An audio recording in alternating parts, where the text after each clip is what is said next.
जय हिंद बच्चों, स्वागत है जीवन ज्योति फाउंडेशन में। मैं सदैव सर।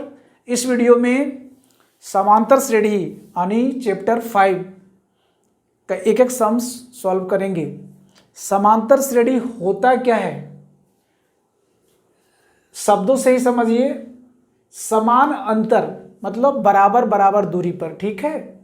अब एक घर हम बनाते हैं तो घर के छत पे चढ़ने के लिए क्या करते हैं, सीढ़ी बनाते हैं। तो सीढ़ी जो हमारी होती है वो क्या होता है, सारे समान दूरी पर होता है, बराबर बराबर दूरी पे सीढ़ी बनती है, ठीक है। अगर हम सीढ़ी को थोड़ा सा कम, उससे थोड़ा ज़्यादा, उससे थोड़ा ज़्यादा अगर कर देंगे और उस घर में नई नवेली दुल्हन को प्रवेश करेंगे तो वो क्या होगा, उसके दांत नए हो जाएंगे। नहीं तो समांतर श्रेणी तभी होगा जब वो समान श्रेणी में होगी। इसी को हम बोलते हैं अर्थमेटिक प्रोग्रेशन, ठीक है। इसमें कुछ पद हैं जो जानना चाहिए।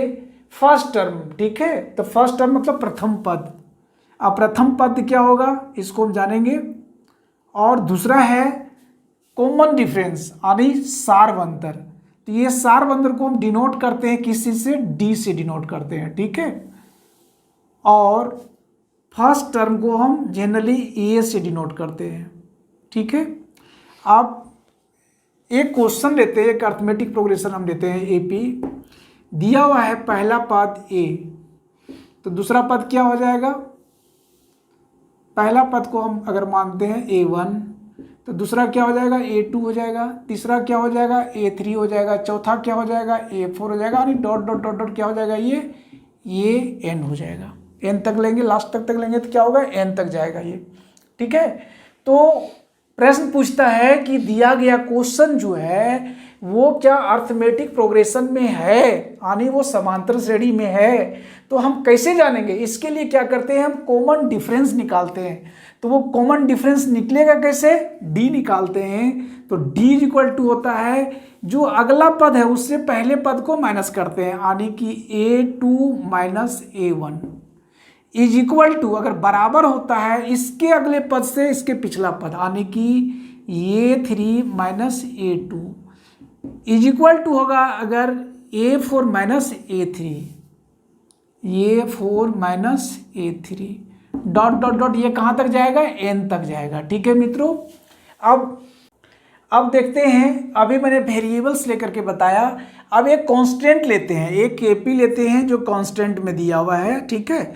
जैसे मान लो लेते हैं 2, 4, 6, 8 से लेकर के ये हमारी मान लो जितना दिया हुआ है लास्ट तक, मान लीजिए मेरा दिया हुआ है 20 दिया हुआ है। कहता है कि ये दिया गया जो संख्या है हमारी वह अर्थमेटिक प्रोग्रेशन में है, समांतर श्रेणी में है। तो हम कैसे जानेंगे कि ये है या नहीं है। तो मैंने बताया कि अगर उसका अंतर, कॉमन डिफरेंस जो है अगर इक्वल है तो निश्चित तौर पे वो अर्थमेटिक प्रोग्रेशन में होगा, और अगर वो इक्वल नहीं है तो अर्थमेटिक प्रोग्रेशन में नहीं होगा। तो यहाँ निकालते हैं डी। तो d इज इक्वल टू क्या हो जाएगा, A2 minus A1 is equal to A3 minus A2 is equal to A4 minus A3। अब यहाँ पे देखेंगे बच्चों, पहला क्या होगा, A1 होगा, ये A2 हो जाएगा, ये A3 हो जाएगा, ये A4 हो जाएगा। तो कहता है A2 माइनस A1 यानी 4 में से 2 माइनस करेंगे, क्या लिखेंगे 4 माइनस 2 इज इक्वल टू क्या होना चाहिए, 6 minus 4, 6 minus 4 is equal to क्या होगा बताइए, 8 माइनस 6, 8 माइनस 6, ठीक है। इस तरह से हम क्या करेंगे, इज इक्वल टू निकालते जाएंगे सब। 20 तक दिया हुआ है तो अब 4 में 2 माइनस हो जाएगा तो कितना आ जाएगा, 2 आ जाएगा। इज इक्वल टू 6 में 4 जाएगा तो कितना बचेगा, 2 बचेगा। इज इक्वल टू 8 में से 6 जाएगा तो 2 आएगा। यानी देखिए सब में जो है वह 2 2 आ रहा है, ठीक है, 2 2 आ रहा है। क्या डिफरेंस, डी का वैल्यू। इसका मतलब यह जो दिया हुआ है वो समांतर श्रेणी में है, अर्थमेटिक प्रोग्रेशन में है, ठीक है बच्चों। उम्मीद करते हैं आप अर्थमेटिक प्रोग्रेशन कैसे निकालते हैं, कैसे जानते हैं, ठीक है, इसको आप अच्छी तरह से समझ गए होंगे। अब इसके आधार पे हम सम्स को देखते हैं। बच्चों यहाँ क्वेश्चन है, पूछता है कि 6, 9, 12, 13 इज ए अर्थमेटिक प्रोग्रेशन, यानी कि 6, 9, 12, 15 जो है वो क्या समांतर श्रेणी है, एपी है। तो क्या करेंगे, सबसे पहले हम इसका डी निकालेंगे और देखते हैं वह कॉमन डिफरेंस है या नहीं है। ठीक है, तो ये इज इक्वल टू क्या हो जाएगा, A1 इज इक्वल टू होगा 6, A2 इज इक्वल टू कितना हो जाएगा 9 हो जाएगा, A3 इज इक्वल टू कितना हो जाएगा, A3 हो जाएगा मेरा 12, और A4 कितना हो जाएगा, A4 हो जाएगा 15। इस तरह से हम D निकालेंगे तो D is equal to formula क्या होता है, A2 minus A1 is equal to हो जाएगा A3 minus A2 is equal to क्या होगा, A4 माइनस A3। ठीक है प्यारे बच्चों, A2 कितना दिया हुआ है, 9 दिया हुआ है, तो 9 माइनस A1 कितना है, 6 है, 6 लिखेंगे, इज इक्वल टू A3 कितना दिया, 12 है, तो 12 माइनस A2 कितना है, 9 है, तो 9 लिखेंगे, इज इक्वल टू A4 कितना है, 15 है, तो 15 माइनस क्या हो जाएगा, A3 कितना है, 12 है, 12। तो क्या करेंगे, 9 में 6 माइनस हो जाएगा तो कितना हो जाएगा, 3 होगा, 12 में 9 जाएगा तो 3 आएगा, और 15 माइनस 12 इज इक्वल टू 3 हो जाएगा। आपने देखिए कॉमन डिफरेंस जो आया है, सारवंतर, वो कितना है, 3 है। ठीक है, 3 इंटू 3 इंटू 3, तो ये अर्थमेटिक प्रोग्रेशन में है, तो क्या लिखेंगे, एस आंसर लिखेंगे। बस इतना ही करना है। ठीक है प्यारे बच्चों, नेक्स्ट एग्जाम्पल देखिए, एग्जाम्पल दिया हुआ है एपी अर्थमेटिक प्रोग्रेशन 3/2, 1/2, -1/2, -3/2 का कहता है इसका प्रथम पद यानी कि first term and common difference यानी कि सारवंतर क्या है वो पूछता है, ज्ञात करने के लिए कहता है। तो फर्स्ट टर्म आपका क्या हो जाएगा, ये इज इक्वल टू हो जाएगा 3/2, ये पहला आंसर हो गया। सेकेंड क्या कहता है, डी निकालने के लिए कहता है, तो डी इज इक्वल टू क्या हो जाएगा, A2 माइनस A1, A2 कितना मेरा 1/2, तो लिखेंगे 1/2 माइनस A1 कितना है 3/2 है, तो 3/2 लिखेंगे। तो क्या हो जाएगा बच्चों, 2 का एलसीएम लेंगे 2 हो जाएगा, तो यहाँ कितना हो जाएगा 1 माइनस 3 हो जाएगा, यानी कि -2/2, तो 2 से 2 डिवाइड करेंगे कितना आया, 1 आया, यानी कि -1 आया। ठीक है, अगला निकाल के देखते हैं, A3 माइनस A2, अब A3 कितना, A3 माइनस A2, तो A3 कितना दिया हुआ, -1/2 दिया हुआ है। ठीक है, माइनस करेंगे 1/2 को, 1/2, तो क्या हो जाएगा, 2 और 2 का एलसीएम 2 हो जाएगा, तो यहाँ क्या हो जाएगा बच्चों, -1 इज इक्वल टू क्या हो जाएगा, -2/2। अब ये 2 कट जाएगा, 1 टाइम में कितना आया, -1 आया, यानी कि देखिए कि यहाँ भी फर्स्ट में हमारा -1 आया है, और फिर सेकेंड में हमने A3 माइनस A2 करके देखे तो भी क्या है, मेरा -1 आया, यानी कि दोनों कॉमन आ रहा है। तो इसका D जो है सारवंतर यानी कॉमन डिफरेंस जो है वो कितना आया, -1, यही हमें ज्ञात करने के लिए कहता है। ठीक है प्यारे बच्चों, ये आंसर हो गया। क्वेश्चन दिया है बच्चों 4, 10, 16, 22 क्या समांतर श्रेणी है। तो हम कैसे जानेंगे कि समांतर श्रेणी है या नहीं, जैसे अभी मैंने पिछला क्वेश्चन बताया, A इज इक्वल टू कितना दिया हुआ है, A1 दिया हुआ है मेरा 4, A2 कितना दिया हुआ है बताइए 10, A3 कितना दिया हुआ है 16, और A4 कितना दिया हुआ है 22। तो क्या निकालेंगे, कॉमन डिफरेंस यानी D निकालेंगे। D इज इक्वल टू क्या होगा, A2 minus A1 is equal to A3 minus A2 is equal to A4 minus A3। ठीक है, ये आगे तक बढ़ता चला जाएगा इस प्रकार से। A2 कितना है मेरा 10 दिया हुआ है, 10 माइनस A1 4 है, इज इक्वल टू क्या हो जाएगा -4, इज इक्वल टू हो जाएगा -4 इज इक्वल टू A3 दिया है 16 माइनस A2 कितना 10 है, इज इक्वल टू A4 दिया 22 माइनस A3 कितना है 16 दिया हुआ है। ठीक है बच्चों, 10 में से 4 जाएगा तो क्या आएगा 6 आएगा, is equal to 16 minus 10 is equal to 6, is equal to 22 minus 16 is equal to 6। यानी देखिए इसका डिफरेंस जो आया है, कॉमन डिफरेंस यानी सार्व अंतर, वो कितना है? 6 है। यानी ये अर्थमेटिक प्रोग्रेशन में है, तो क्या लिखेंगे? एस लिखेंगे। बस इतना ही करना है।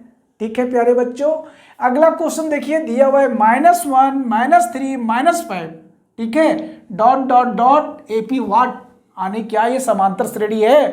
तो निकाल के देखते हैं। A1 कितना दिया हुआ है प्यारे बच्चों? -1 दिया हुआ है। A2 कितना दिया हुआ है? -3 दिया हुआ है। अब बताइए A3 कितना दिया हुआ है? -5 दिया हुआ है। ठीक है, और आगे तक है, तो क्या निकालेंगे? D निकालेंगे। D बराबर क्या होगा? A2 minus A1 is equal to A3 minus A2। अब A2 कितना है मेरा? -3 दिया हुआ है, तो -3 लिखेंगे, माइनस लिखेंगे। A1 कितना? -1। अब यहाँ ध्यान देंगे जहाँ गलती होगा, अब यहाँ क्या करेंगे? सीधा -1 कर देंगे, नहीं, ब्रैकेट लिखेंगे और -1 है। ठीक है, इज इक्वल टू क्या होगा? A3 -5 दिया हुआ है, तो -5 लिखिए, माइनस A2 कितना दिया? -3 दिया है, तो ब्रैकेट लिखेंगे और -3 लिखेंगे। यहीं पे गलती करते हैं, ठीक है, इसलिए इसको बिल्कुल बढ़िया से लिखेंगे। अब हो जाएगा -3, और माइनस को इंटू करेंगे, माइनस से तो क्या होगा? प्लस हो जाएगा, तो +1 हो जाएगा, इज इक्वल टू -5, और फिर माइनस को इंटू करेंगे माइनस से, तो क्या होगा? प्लस हो जाएगा, तो +3 हो जाएगा। अब क्या होगा बच्चों? -3 में +1 जाएगा, तो क्या हो जाएगा? -2 हो जाएगा, इज इक्वल टू -5 में से +3 जाएगा, तो बोलो क्या होगा? -2। अब देखो दोनों -2 आ रहा है, यानी कि D जो है दोनों का क्या आ रहा है? बराबर आ रहा है, यानी ये अर्थमेटिक प्रोग्रेशन में है, कोई दिक्कत नहीं। तो क्या लिखेंगे? आंसर कुछ नहीं लिखना है, सिर्फ S लिख दीजिए, राइट हो गया। यहाँ पे एक्सरसाइज 5.1 क्वेश्चन नंबर 1 कहता है 15, 23, 31, 39 AP है, अर्थमेटिक प्रोग्रेशन है, तो क्या करेंगे? D निकालेंगे इसको। ठीक है, A1 इज इक्वल टू कितना हो जाएगा? 15, A2 इज इक्वल टू कितना है? 23, और A3 इज इक्वल टू कितना है? 31, A4 इज इक्वल टू कितना है? 39 है। ठीक है, तो क्या करेंगे? D निकालेंगे। D इज इक्वल टू क्या होगा? A2 minus A1 is equal to A3 minus A2 is equal to क्या हो जाएगा? A4 minus A3। ठीक है बच्चों, A2 कितना दिया हुआ है? 23 है, तो 23 लिखेंगे, माइनस A1 कितना है? 15 है, तो 15 लिखेंगे, इज इक्वल टू A3 कितना दिया हुआ है? 31, तो 31 लेंगे, माइनस A2 कितना है? 23, तो 23 लेंगे, इज इक्वल टू A4 कितना है? 39, माइनस A3 कितना है? 31, तो 31 लेंगे। ठीक है, अब देखिए 23 माइनस 15 कितना हो जाएगा? 15 8 23 हो जाएगा, तो 8 होगा, 8 हो जाएगा। और यहाँ 31 माइनस 23, तो 23 8 कितना हो जाएगा? 31, तो यहाँ भी 8 आएगा, माइनस 39 माइनस 31, यहाँ भी क्या होगा? 8 हो जाएगा। अब देखिए इसका कॉमन डिफरेंस है, वो क्या आ रहा है? 8 8 8 आ रहा है, तो ये लिखेंगे S, ये अर्थमेटिक प्रोग्रेशन में है, यानी ये समांतर श्रेणी में है। ठीक है, क्वेश्चन दिया है बच्चों, question number 13, the cost of digging ये well after every metre of digging well is cost 150 rupees for the first metre and rises by 50 rupees for each subsequence metre. कहता है प्रत्येक मीटर की खुदाई के बाद एक कुआं खोदने में आई लागत, जबकि उसकी प्रथम मीटर की खुदाई की लागत कितना है? 150 रुपया है। ठीक है, और बाद में प्रत्येक मीटर की खुदाई की लागत जो है वह 50 रुपया बढ़ती जाती है। तो कहता है क्या ये AP है, यानी अर्थमेटिक प्रोग्रेशन में है, और अगर है तो वाई क्यों है? ठीक है, तो सबसे पहले क्या कहता है, इसका फर्स्ट टर्म कितना निकलेगा? 150 निकलेगा। ठीक है, उसके बाद प्रत्येक टाइम में वो 50 रुपीज़ क्या होता है? बढ़ते जाता है, तो 150 में 50 जोड़ेंगे तो कितना हो जाएगा? 200 हो जाएगा, 200, फिर 200 200 में 50 जोड़ेंगे तो कितना हो जाएगा? 250 हो जाएगा, फिर 250 में 50 जोड़ेंगे तो कितना हो जाएगा? 300 हो जाएगा। यानी इस तरह से मेरा क्या होगा? ये बढ़ता चला जाएगा। तो कहता है क्या ये AP के फॉर्म में है, और अगर है तो क्यों है? तो क्यों होगा? अगर उसका सार्व अंतर यानी कॉमन डिफरेंस अगर इक्वल है तो AP के फॉर्म में होगा। तो D इज इक्वल टू क्या हो जाएगा, A2 माइनस A1 यानी 200 माइनस कितना हो जाएगा 150 इज इक्वल टू क्या हो जाएगा A3 माइनस A2 यानी 250 माइनस 200 इज इक्वल टू क्या हो जाएगा A4 माइनस A3 यानी 300 माइनस हो जाएगा 250। ठीक है बच्चों, अब यहाँ क्या करेंगे 200 में 150 जाएगा तो 50 बचेगा, इज इक्वल टू 250 में 200 जाएगा तो यहाँ भी 50 बचेगा, इज इक्वल टू 300 में 250 जाएगा तो कितना हो जाएगा 50 बचेगा। ठीक है, तो देखिए कॉमन डिफरेंस कितना है 50 50 50 यानी 50 है, तो लिखेंगे ये AP है। क्यों है, क्योंकि इसका कॉमन डिफरेंस क्या है 50 है। ठीक है, क्वेश्चन दिया बच्चों, क्वेश्चन नंबर 1 का 4th, the amount of money in the account every year when 10,000 is deposited as compound interest at 8% per annum। कहता है खाते में 10,000 रुपया जमा है और प्रत्येक साल उसका इंटरेस्ट जो है वो 8% इंक्रीज करता है, बढ़ता है। तो क्या ये अर्थमेटिक प्रोग्रेशन में है, और अगर है तो क्यों है। ठीक है, तो इसका देखिए तो क्या होगा, फर्स्ट ईयर का इंटरेस्ट कितना निकलेगा फर्स्ट ईयर का। ठीक है, 10,000 है, 10,000 8%, 8 बाय कितना हो जाएगा 100 हो जाएगा, 8 2 शून्य से 2 शून्य कट जाएगा तो कितना आ जाएगा 800 आएगा। ठीक है, तो इसका कंपाउंड इंटरेस्ट क्या होगा 10,000 प्लस 800 इज इक्वल टू हो जाएगा 10,800। ठीक है, अब सेकेंड ईयर का इंटरेस्ट क्या बनेगा 10,800 का कितना हो जाएगा 8% हो जाएगा, 8/100 हो जाएगा, 2 शून्य से 2 शून्य कट जाएगा, इसको गुना करेंगे तो कितना हो जाएगा 80 80 64 के 4 हाथ में 6 का 6 हो जाएगा और ये 8 हो जाएगा, यानी 864 हुआ। तो इसका कंपाउंड इंटरेस्ट कितना बनेगा 10,800 प्लस 864 इज इक्वल टू कितना हो जाएगा, इसको जोड़िए 4 हो जाएगा 6 हो जाएगा और 8 8 कितना हो जाएगा 16 का 6 बाय 1 यानी 11,664 हो गया। ठीक है, अब थर्ड ईयर का निकालते हैं। इसका थर्ड ईयर का इंटरेस्ट क्या आएगा 11,664 का कितना हो जाएगा 8% हो जाएगा, तो 8 बटे कितना हो जाएगा 100 हो जाएगा। अब यहाँ पे क्या करेंगे 8 गुना कर देंगे तो कितना हो जाएगा 8 छक 32 के 2 हाथ में 3 हो जाएगा, 8 छक 48 और 3 51 हाथ में 5 हो गया, 8 छक 48 और 5 53 के 3 हो गया, हाथ में 5 हो गया और 11 88 और 5 कितना हो गया 88 और 5 93, 10 मतलब यहाँ पड़ेगा तो हो जाएगा 933। तो कंपाउंड इंटरेस्ट कितना हो जाएगा इसका 11,664 प्लस हो जाएगा 933.12।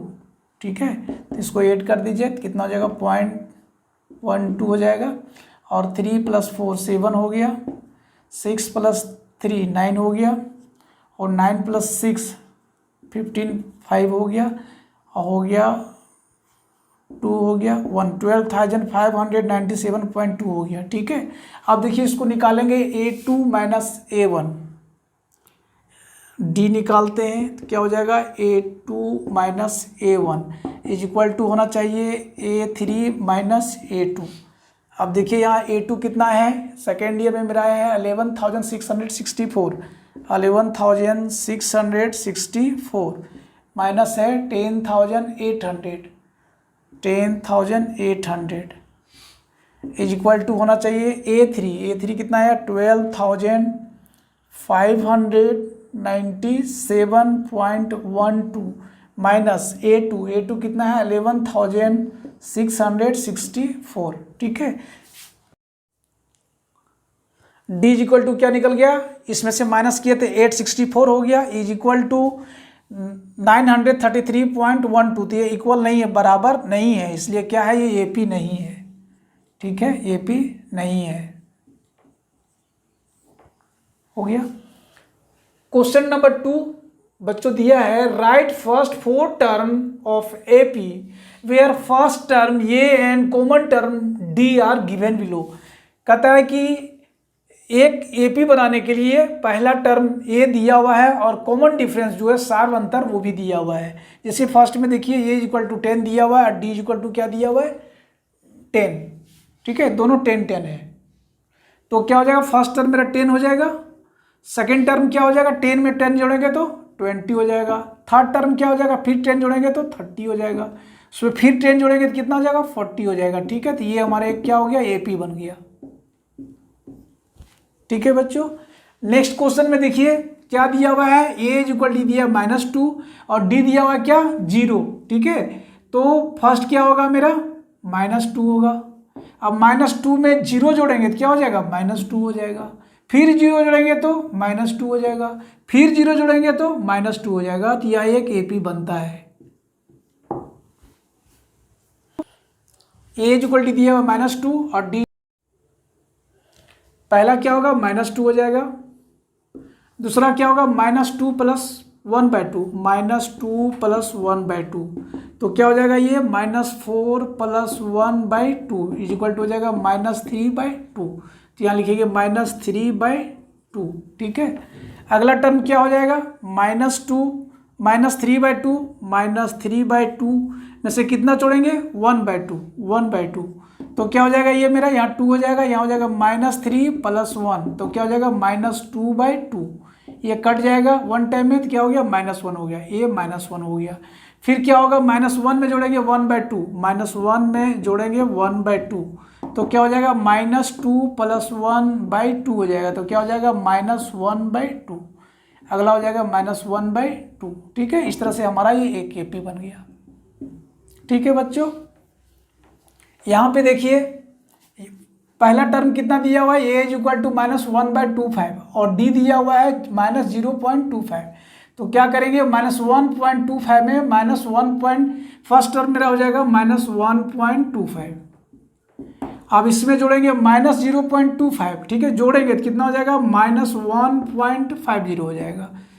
ठीक है, फिर क्या हो जाएगा -1.5 में -0.25 जोड़ेंगे तो कितना हो जाएगा माइनस हो जाएगा 1.75 और फिर -1.75 में 0.25 को जोड़ेंगे तो कितना हो जाएगा -2.0 हो जाएगा। ठीक है, तो ये क्या बन गया मेरा एक एपी बन गया। ठीक है बच्चों।